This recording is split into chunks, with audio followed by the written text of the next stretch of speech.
Hello students, today we are going to start a new topic that is called density of the unit cell. बराबर है। Last lecture के अंदर हमने radius ratio के बारे में पढ़ा था कि भाई ऑक्टाहेड्रल और टेट्राहेड्रल वाइज के अंदर क्या रिलेशन होता है। बराबर है कि r plus is equal to 0.414 r minus या तो r plus is equal to 0.225 r minus. इसके बेसिस पे भी मैं आपको एक टेबल बना के बताऊंगा और उसमें से हम लोग न्यूमेरिकल्स करेंगे। लेकिन आज का जो हमारा टॉपिक है कि calculations of the density of cubic crystal from its edge. बराबर। तो जनरली यहाँ पर लिखा हुआ है कि for cubic crystal of elements या तो आयनिक कंपाउंड, जो हम लोग डेंसिटी का फॉर्मूला डिराइव करने वाले हैं बराबर, वो जनरली एलिमेंट के लिए हो सकता है या तो आयनिक कंपाउंड्स के लिए हो सकता है। फॉर्मूला में ज्यादा कोई वेरिएशन नहीं है, बेसिक फॉर्मूला एक जैसा ही है, बाकी जो छोटे मोटे चेंजेस है वो मैं आपको लिखवा दूंगा। तो यहाँ पर मैंने क्यूब ड्रॉ किया हुआ है और यहाँ पर आपको मालूम ही है कि यहाँ पर जो एज लेंथ होती है वो a पिकोमीटर होती है। बराबर है। इसको हम लोग कन्वर्ट कर सकते हैं पिकोमीटर में से, कई बार मीटर में या तो सेंटीमीटर में भी होता है। बराबर, जैसे न्यूमेरिकल्स वैसे उसका कन्वर्जन होगा। तो मेन चीज क्या रहती कि डेंसिटी जो नॉर्मल तरीके से पढ़ी जाती है, density is equal to mass by volume. बराबर है। तो अगर आपको डेंसिटी मालूम है, वॉल्यूम अगर यूनिट सेल मालूम है तो आप मास कैलकुलेट कर सकते हैं। बराबर है। आपको मास और वॉल्यूम मालूम है तो आप डेंसिटी कैलकुलेट कर सकते हैं। तो कोई भी पैरामीटर अगर आप लोग दो पैरामीटर जानते हैं तो तीसरा पैरामीटर हम लोग उसके अंदर इंट्रोड्यूस कर सकते हैं, कैलकुलेट कर सकते हैं। अच्छा, तो यहाँ से हम लोग स्टार्ट करेंगे कि भाई ये जो हमारा सिस्टम है क्यूबिक सिस्टम, बराबर, उसके अंदर आप देखते जाओ कि क्या क्या हम लोग कैसे डिराइव करेंगे कि ये जो एज लेंथ है उसको हम लोग सपोज करेंगे कि सपोज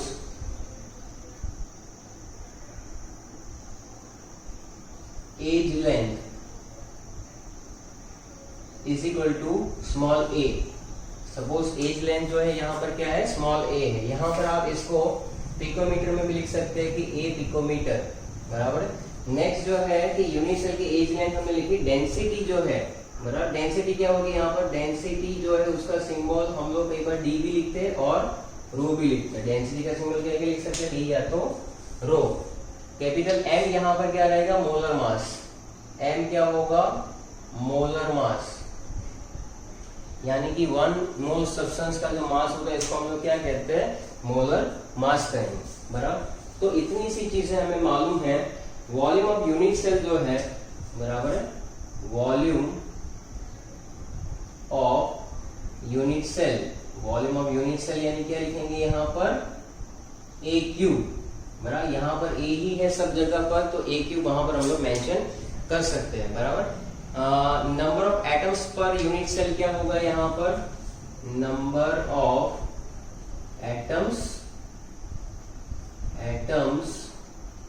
पर यूनिट सेल, जिसको हम लोग क्या लिखते थे, कैपिटल Z से इंडिकेट करते थे। क्या करते थे, कैपिटल Z से इंडिकेट करते थे। बराबर है।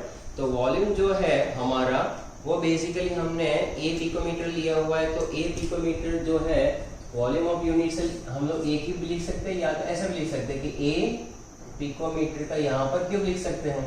बराबर। पिकोमीटर में लेना है तो ए जो भी वैल्यू होगी पिकोमीटर में होगी उसका क्यूब करना पड़ेगा। अगर सेंटीमीटर में होगी तो क्या करना पड़ेगा हमें, a इंटू 10⁻10 सेंटीमीटर उसका क्यूब कर लेंगे। बराबर है। मीटर में हो तो 10⁻12 भी आ सकता है।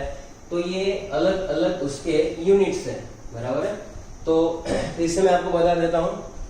सबसे पहले हमने क्या किया, suppose the edge length is equal to small a picometre. बराबर है। डेंसिटी डी या तो रो से मेंशन कर सकते हैं, कैपिटल एम यानी molar mass. Volume of the unit cell जो है उसको हम लोग क्या कर सकते हैं कि भाई ए क्यूब बेसिकली है ही। बराबर है। ये अगर पिकोमीटर में लिया हुआ तो ए पिकोमीटर क्यूब लिख सकते हो या तो ए इंटू 10⁻10 सेंटीमीटर क्यूब लिख सकते हैं। बराबर है। और इसको सिंप्लीफाई करते हैं हम लोग तो क्या करेंगे, ए क्यूब इंटू 10⁻30 सेंटीमीटर क्यूब। ये अगर हमने सीधा कर दिया तो क्या होता है कि ये वैल्यू तो हमारी हमेशा सेम रहेगी। जब पिकोमीटर से सेंटीमीटर में कन्वर्ट करना है और इस तरह से न्यूमेरिकल्स गिनने हैं तो ये पहले से ही रख दो कि जिससे आपका आंसर बहुत ही सिंपल तरीके से आ जाता है। बराबर। अच्छा, अभी हम लोग स्टार्ट करेंगे यहाँ पर कि भाई mass of the unit cell. बराबर। सबसे पहली बात क्या होती है, mass of the unit cell. ये कैसे निकालते हैं? Mass of the unit cell कैसे निकालेंगे बेटा? मास बोलो मेरा, नंबर ऑफ एटम्स, क्या लिख सकते हैं? Number of atoms per unit cell. क्या करेंगे? Number of atoms per unit cell. Mass of the unit cell is equal to mass number of atoms per unit cell, बराबर है। और इनको लिख सकते हैं मास ऑफ ईच एटम। क्या लिखेंगे? Mass of each atom. चलो लिखते चलो साथ में, number of atoms per unit cell into mass of each atom, बराबर है।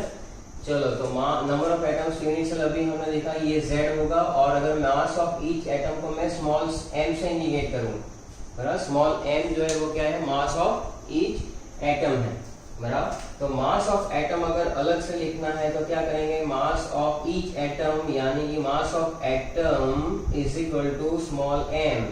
स्मॉल m कैसे मिलता है? तो मोलर मास को डिवाइड करना पड़ता है एवोगैड्रो नंबर से। मोलर मास को क्या डिवाइड करना पड़ता है? एवोगैड्रो नंबर से। टेक एग्जांपल, कोई भी एलिमेंट ले लो, आपको अपने आप पता चल जाएगा, बराबर है। समझ लो कि सोडियम, तो सोडियम का क्या होता है? 23 ग्राम।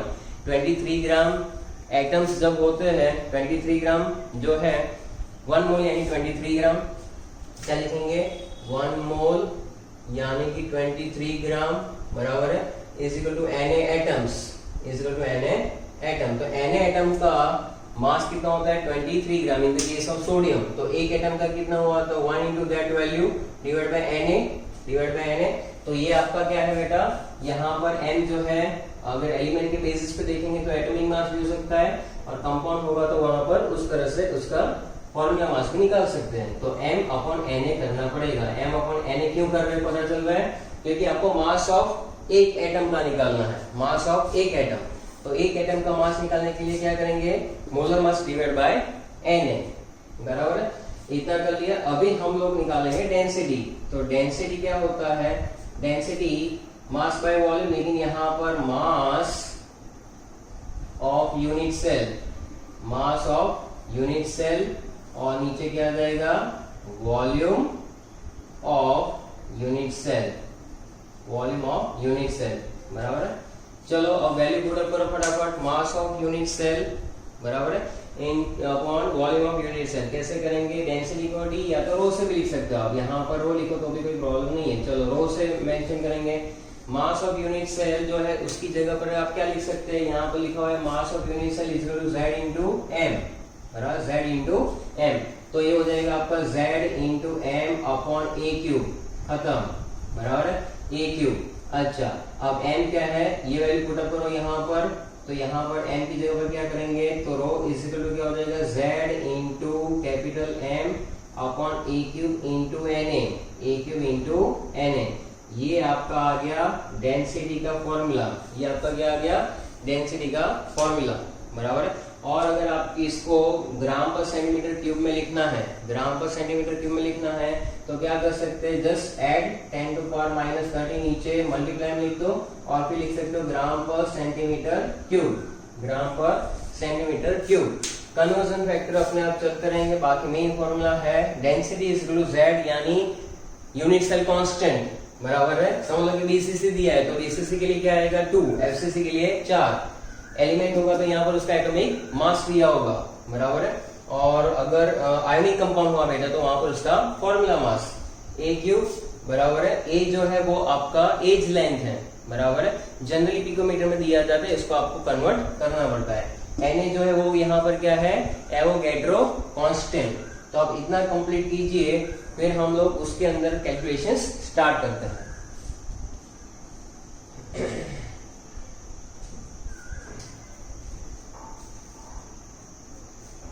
फिर से एक बार बता दो, चलो देख लो। Calculation of density of cube, बराबर है, cubic crystal from its as.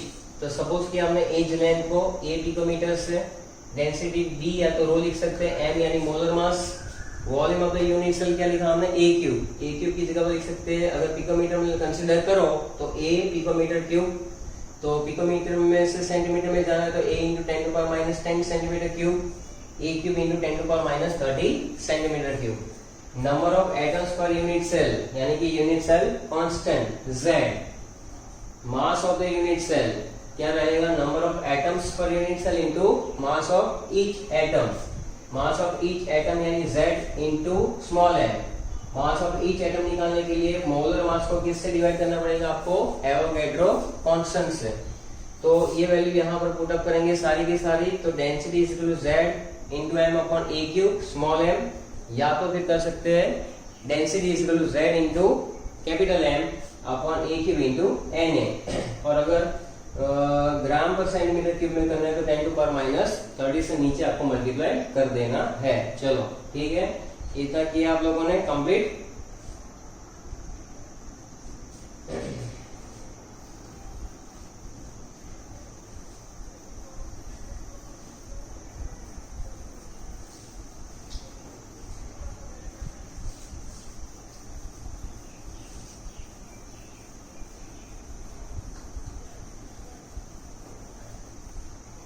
अभी हम लोग न्यूमेरिकल स्टार्ट कर रहे हैं। बराबर, न्यूमेरिकल के अंदर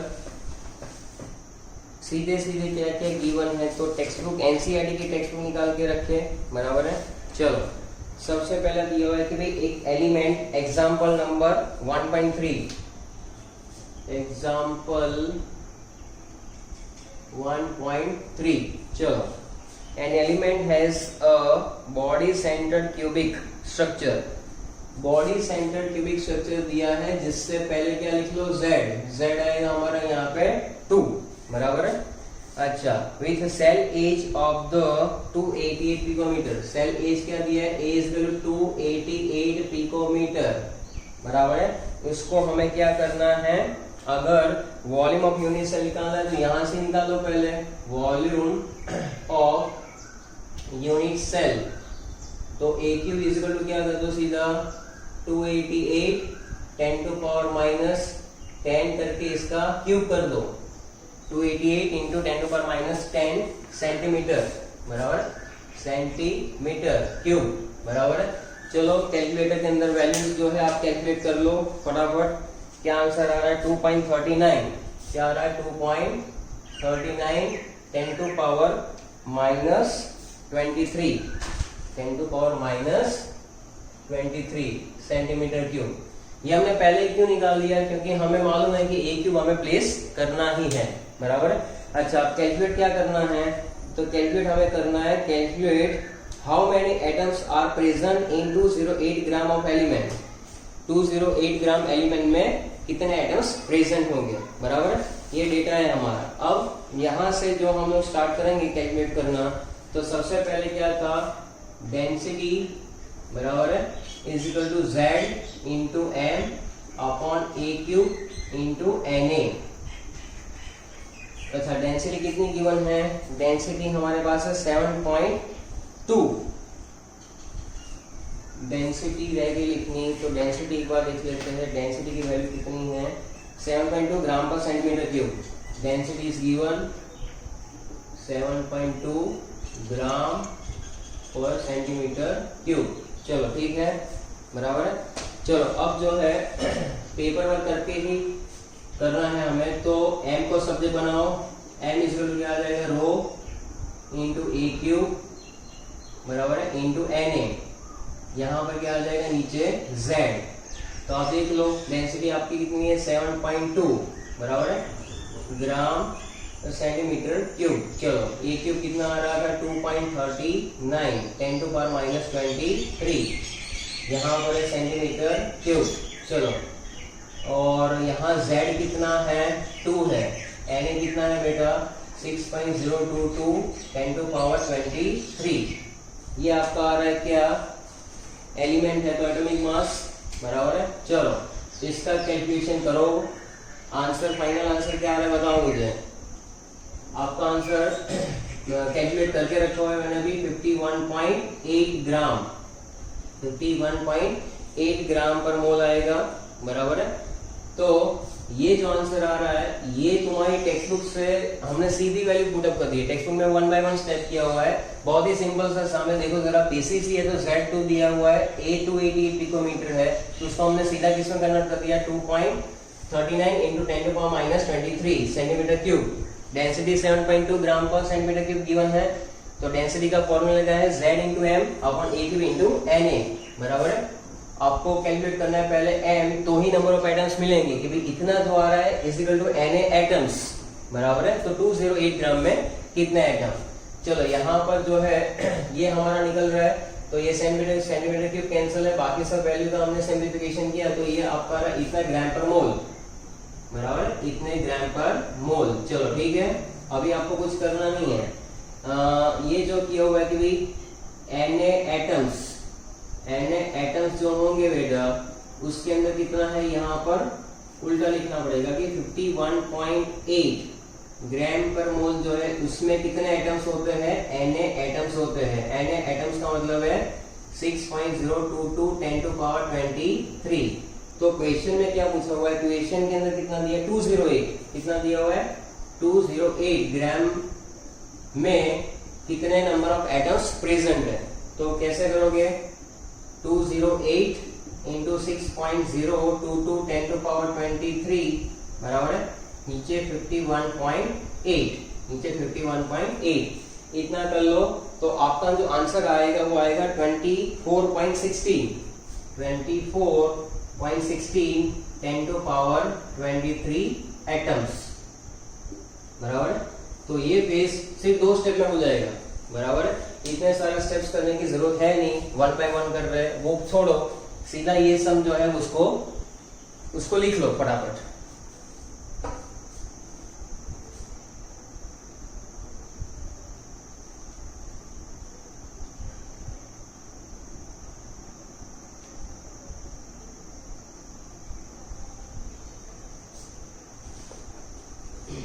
इसको पॉज करके लिख लो।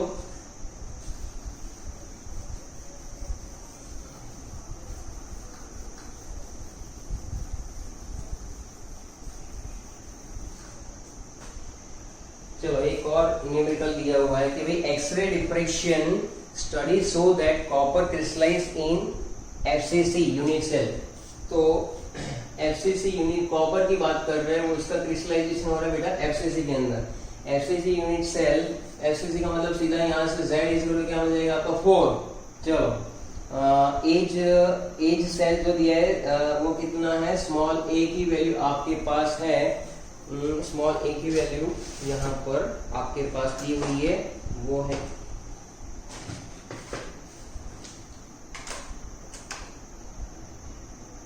स्मॉल a की value 3.608 10 to power -8, 3.608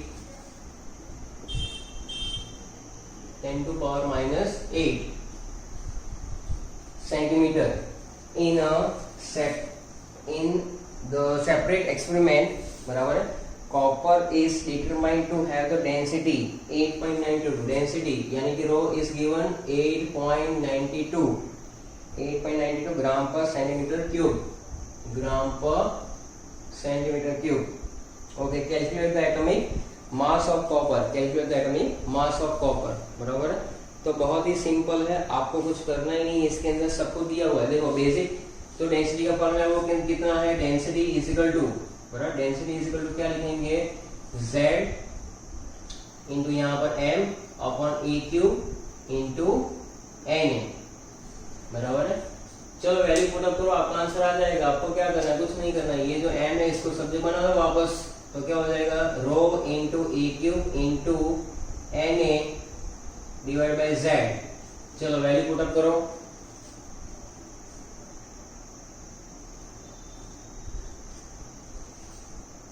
rho density 8.92 बराबर है इंटू ए क्यूब कितना है 3.608 10 टू पावर -8 उसका क्यूब करना है 6.022 इंटू पावर 23, ये Na की वैल्यू है। Z हमारा FCC इसलिए Z क्या आएगा 4 आएगा, Z क्या आएगा 4। FCC के लिए नंबर ऑफ एटम्स कितने होंगे 4 है, बस सीधा आंसर आ जाएगा इसका, बराबर। कॉपर ही है ना, कॉपर का तो आपको पता होना चाहिए 63.5 उसके आसपास ही आएगा। आप कैलकुलेट करके देखो, टेक्स्ट बुक में उन्होंने 63.1 करके कुछ गिवन है। चलो ये हो गया complete. Silver forms CCP lattice, silver क्या फॉर्म कर रहा है, सीसीपी लेटाइस। तो सिल्वर जब सीसीपी लेटाइस फॉर्म करेगा तो सिल्वर के लिए सीसीपी यानी कि एफसीसी जैसा स्ट्रक्चर होगा, तो वहां पर Z की वैल्यू क्या आएगी बेटा 4, Z की वैल्यू क्या आएगी 4। यहाँ पर आपको दिया हुआ है that the edge length of its unit cell 408.6 picometre, A is equal to 408.6 picometre. चलो इतना गिवन है। और calculate the density of silver, density calculate करनी है, सिल्वर की डेंसिटी कैलकुलेट करनी है।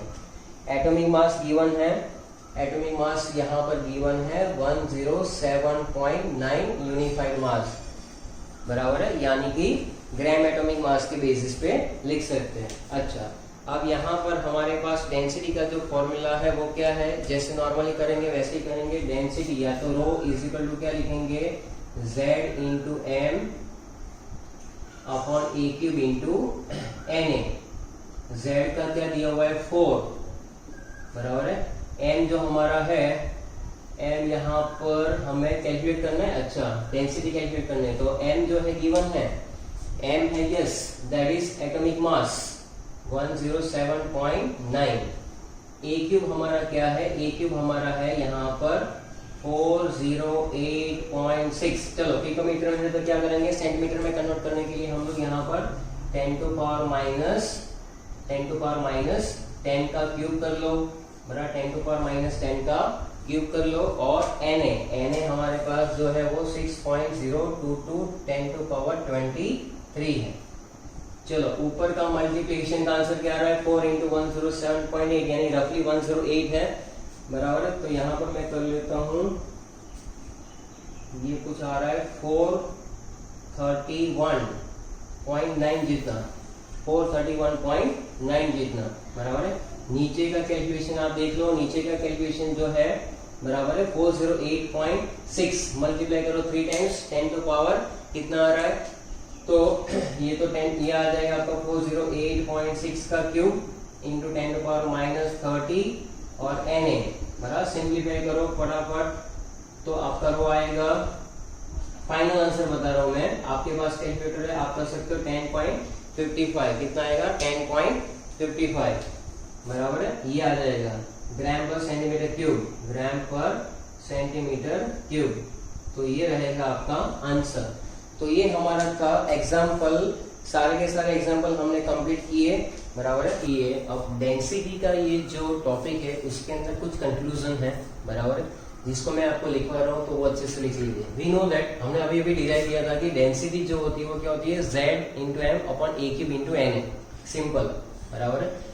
तो अगर एलिमेंट के लिए कर रहे हैं ना, तो पहले से ही आप लोग यहाँ पर कर दीजिए 10 टू पावर माइनस 30, क्योंकि आपको अगर सेंटीमीटर में जाना है, बराबर है, तो वो जो भी पिकोमीटर में वैल्यू दी होगी उसको आपको into 10 to power minus 10 centimetre cube करना पड़ेगा, तो हो जाएगा ये। तो यहाँ पर Z क्या होता है, we know that number of atoms per unit cell, यानी यूनिट सेल कांस्टेंट। एलिमेंट के लिए M क्या होगा बेटा, atomic mass of the element, M क्या होगा, atomic mass of the element.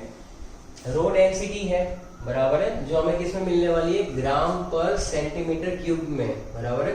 कब, जब मोलर मास आपका ग्राम पर मोल में गिवन है तो, बराबर। आयोनिक कंपाउंड जो है उसके लिए जरा इंपॉर्टेंट बातें नोट डाउन कीजिए। आयोनिक कंपाउंड के लिए बेसिकली क्या होता है, Z जो होता है वो नंबर ऑफ एटम्स नहीं होता है, Z यानी number of formula unit in one unit cell, एक यूनिट सेल के अंदर फॉर्मूला यूनिट क्या होता है उसके बेसिस पे जाता है। तो वो वहां पर NaCl वाले एक न्यूमेरिकल में हमने गिना था, जहां पर आंसर आ रहा था Na4Cl4, और फिर उसको हमने क्या कर दिया, रेशियो लेकर 1:1 कर दिया। तो NaCl के क्रिस्टल लेटाइस के अंदर 4 आता है फॉर्मूला यूनिट, बराबर है।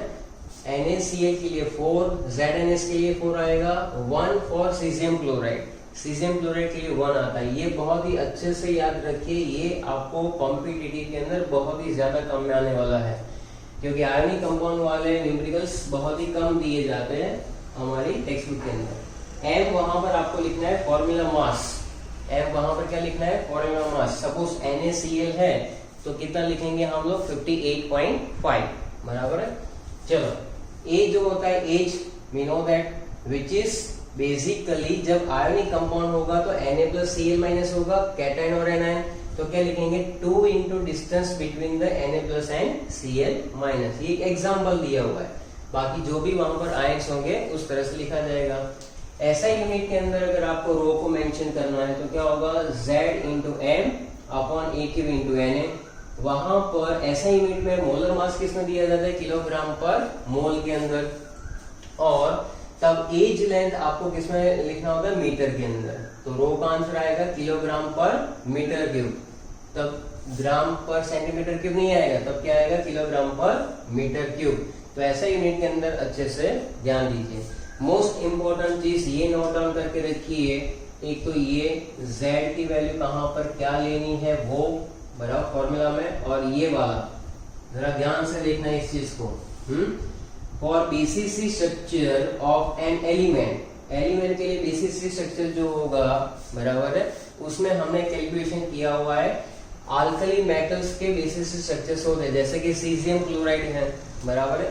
तो एलिमेंट के लिए Z की वैल्यू आपकी रहेगी 2 एलिमेंट के लिए, लेकिन BCC स्ट्रक्चर अगर आयोनिक कंपाउंड का अगर कहीं पे डेटा में लिखा हुआ है लाइक सीजियम क्लोराइड, बराबर है, उसी के लिए आयोनिक कंपाउंड के रेफरेंस में Z की वैल्यू आपको लेनी है 1, क्या लेनी है 1, बराबर। तो ये चीज जो है अच्छे से आपको याद करनी है, ये अपने नोट्स में अच्छे से लिखिए और इसको कंपटीशन कॉर्नर का टाइटल दे दीजिए जिसमें ये काम में आने वाला है, बराबर। ये इसी का थोड़ा सा सिंप्लीफिकेशन है कि if A is taken in centimetre, अगर आपकी एज लेंथ सेंटीमीटर में है तो मोलर मास आपको कंसीडर करना है ग्राम पर मोल में। रो का फॉर्मूला वही रहेगा और ग्राम पर सेंटीमीटर क्यूब में आंसर आएगा। ऐसा यूनिट के अंदर अगर आपको मोलर मास जो दिया है किलोग्राम पर मोल में, तो A is taken in metre, बराबर है, और उसका जो यूनिट रहेगा kilogram per metre cube. In case of ionic compound having FCC, बराबर, FCC के अंदर क्या होगा, Z इज इक्वल टू 4 होगा। एज कैसे निकालते हैं, जहां पर आयोनिक कंपाउंड होता है वहां पर एज कैसे निकालेंगे, 2 into distance between the cation and anion, 2 into the distance between the cation and anion, बराबर है।